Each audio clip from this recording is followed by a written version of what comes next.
Hello, hello again. These poems are going to be from my book, Formidable Shadows. So I have a few copies back there if you're interested. $22. I also have more in my car if I run out. Yeah, and I'll sign it as well. Da-da. So the first one I'm going to do is called Formidable Shadows. And it's just an introductory title track. Yes. Oh, I don't know what the title track is. Oh, yes, it is. Yeah. Yeah, you're right. Nope, I am.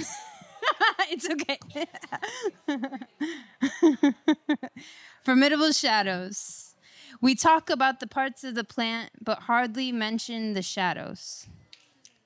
The underside of each leaf, what lingers at the bottom of the soil. What about the places where the sun never touches, never reaches?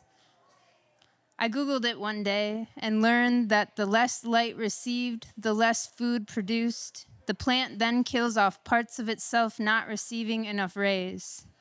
I wonder how the plant knows. Does it go by size? The larger the leaf, the more it can absorb. Does it go by color? The darker the green, the more nutritious. Does it go by sound?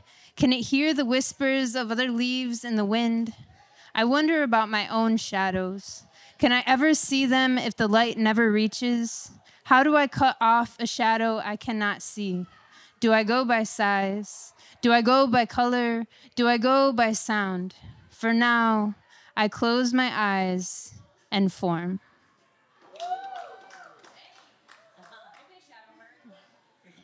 Been working on that. This next one's a longer piece, and full disclosure, I needed to be in a really interesting place when I was writing this piece. From like going into the bathroom and out of the bathroom into the shower, dark space, like all the things to like fully get into this piece. But it came out as a breakup letter to the United States of America. We've been toxic for a while. From the beginning of our foundation, it's been war, turmoil, and disease. It's been lies and deceit, attachment so disorganized, we're trauma bonded. I fell for your love bombing at the beginning, your false hopes of an American dream, we all did. To the point of ignoring what it meant, cries and screams covered in silence, the lost trail of tears flooding the oceans, another Atlantis. Another Titanic, your love sinking all battleships of hope from railroads to cars and innovation. You promised me the world. Then gave genocide and civil war, divided us with bigotry, the great migration of our nation. How can you forget all this devastation? As you continue to segregate and hate, redline and discriminate, then turn around and make bank on cultures, on natural disasters, on pain, all for gain, capitalism and colonial interests. It's been driving me insane. Babe, we've been separated for a while. We definitely need to talk, like really have a sit down as the abuse continues from deportations, exclusion acts, and concentration camps to banning books and queers. I'll never forget, but I have to forgive because I can't keep living here and continuing these cycles, the loop that you put us in. In order to move forward, I need to release this pain. Rebirth and create a new world order. It doesn't have to be like this. We can reclaim our joy, reclaim our communities, regulate our nervous systems again, remember what safety means, resilience, restoration of our dreams.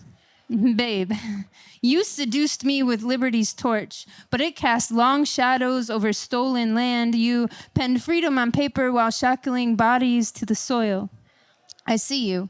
In the ashes of Tulsa, in the smog of internment camps, and in the bloodstains of Stonewall bricks, you built walls instead of bridges, drew borders that divided families, but you can't bury us. You can't bury us. We sprout in the cracks of your pavement through Jim Crow laws and broken treaties, through bans on love and breathing. Let's take a breath collectively. Now another. Pause.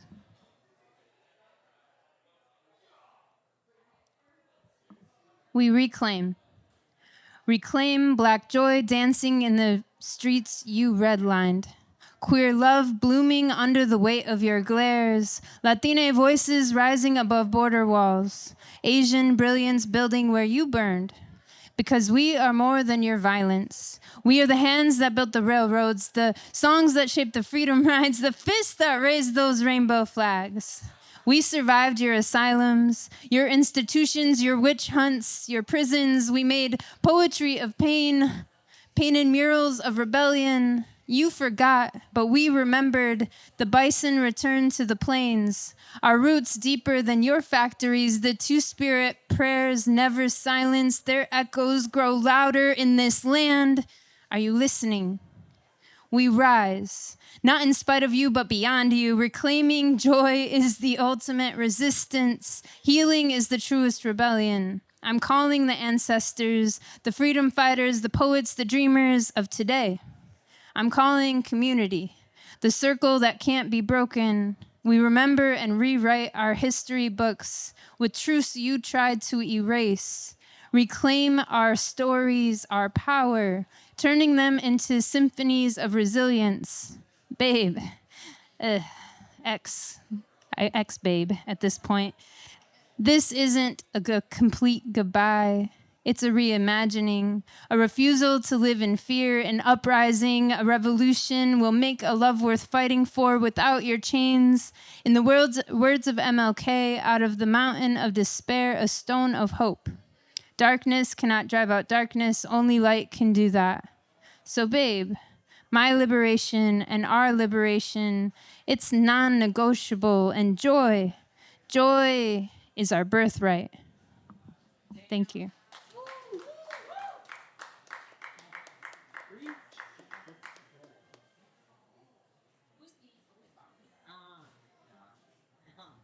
And now I want to do just one more, and then I'll close out. A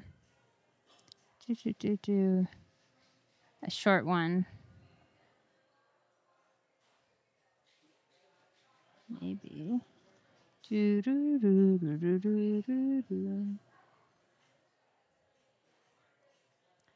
Somewhere in here. Oh, here it is. It's I gotta go potty. I gotta go potty. Abuela says as I follow her to the living room at 6 a.m., where is the potty?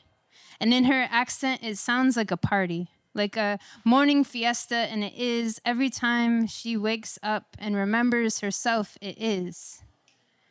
I wonder what she is thinking, and half the time I never ask. Dismissing her thoughts as unrecognizable and disconnected, a Rubik's Cube with too many edges that I never take my time with. I ask, Grandma, what are you thinking?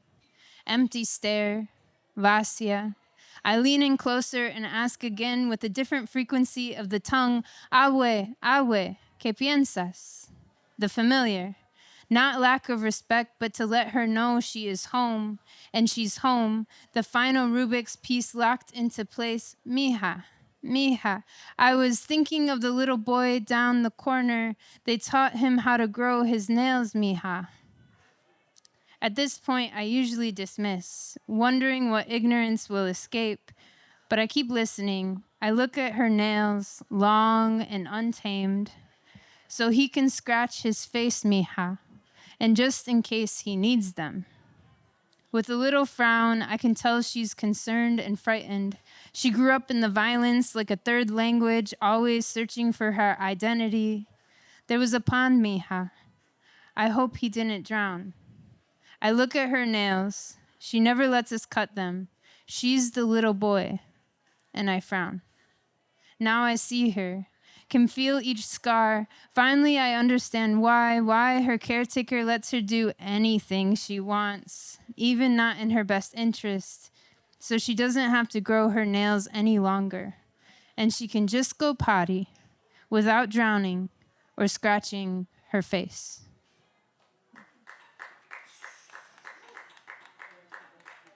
Is there time for one more? Short one? Oh. It's just the end of the book poem, and it's really short. The shadow waved, and I finally recognized it as friend, not by color, not by size, not by the whispers of others, but by recognizing self and the darkness I have held. How the light shines every morning and the moon reflects every night. I recognize the wave as familiar. Someone I've known since first incarnation, but could not remember where we met. My shadow waved, and I finally waved back, recognizing how my existence is dependent on theirs, how the light does not exist without the shadow, how my shadow does not exist without my light. I saw the familiar cast of darkness, the lowering of self in shame, the insecurity, and I smiled. Because we are one, and I don't have to cut myself any longer.